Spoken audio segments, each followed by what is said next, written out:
Lizards, snakes, and turtles, oh my. Hi, this is Jillian Angeline reporting, and I'm here with Silly Billy the Lizard Guy, who's come here to educate kids in grades K to 5 about animals and their environment.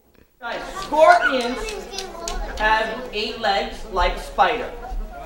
They have 2 big claws called pedipalps that helps to protect them and to grab their food. Now, when these guys need protection, because their claws are so big, they don't have to sting.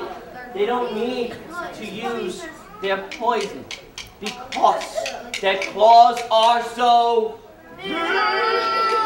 He's called a red-footed tortoise. Seamus, what are you doing? I want to go for a walk. I will in a minute, but first I want everybody to see. But it hurts my back if I hold him up. So, Seamus, look at everybody. Is he afraid right now? No. What does he do if he's afraid? He'll take his head and he'll put it.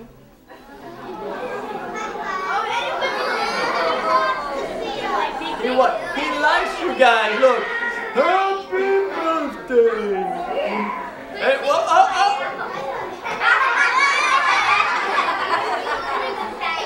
Hi, Billy. Could you tell me how you got your start as a lizard guy? Sometime in the early 90s, I found a small turtle, somebody's unwanted pet. I happened to pick him up, and within about 2 weeks, I got the bug.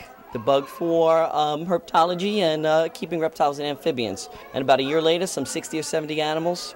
After about 3 years, some 300 plus animals. And it's all from this little turtle, which I still have. And you say all of these different animals are from South America and different places around the world. How did you find all of these and bring them here? Most of my specimens are captive bred. Never in the wild. They haven't been poached or caught.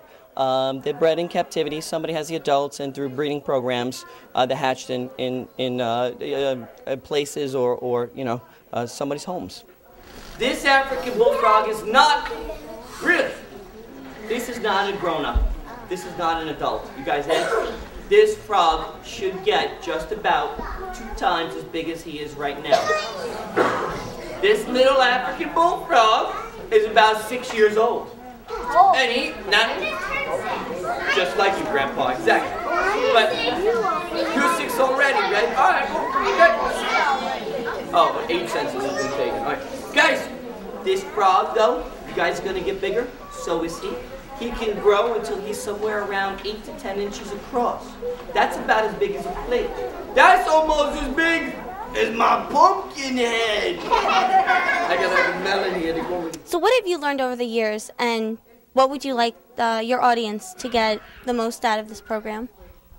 Sensationalization. The people talking about how big certain animals get and a lot of exaggerations. I try to kind of tame down, make children aware of conservation, respect for the animals out in the wild, and just kind of picking up where Discovery Channel is leaving them off, I guess.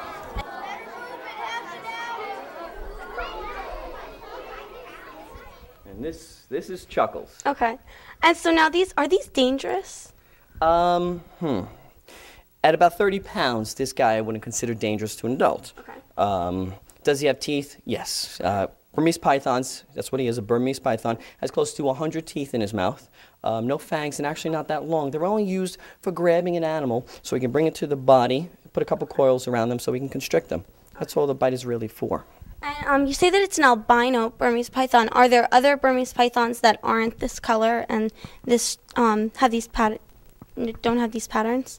Yeah, typical Burmese python is browns and tans outlined with a pattern outlined with black. Helps him to camouflage. This guy's not only an albino, which is a lack of melanin, which is the dark pigments, it's also a lack of pattern, which is a genetic trait. So he's displaying 2 different recessive genes. So he would never occur in the wild. The chance of this occurring wild is 1 in millions and millions and millions because it's 2 recessive genes at the same time. Is there anything that you'd like to leave, any final thoughts that you'd like to leave with your viewers? Yeah, I always tell everybody, especially children, if they see any kind of animals out in the wild, it's okay to look but don't touch. I like to talk about caution, not fear. But it's always best to look and don't touch. It helps to protect them. But some reptiles may have softer scales, but his scales are pretty hard. This way, if an animal bites him, it's harder to bite through, or because he comes from a place that can get a little bit dry sometimes, if his skin was thin, he would dry out and maybe he would die. So because his skin is scaly and thicker, he doesn't sweat and he loses very little water through his skin. So he won't die if he's in a dry place for a long time. Thanks so much to the East Brunswick Youth Council for sponsoring this event, and thank you very much to Silly Billy the Lizard Guy for coming here and sharing with us all of his animals. For This Week in East Brunswick, I'm Jillian Angeline.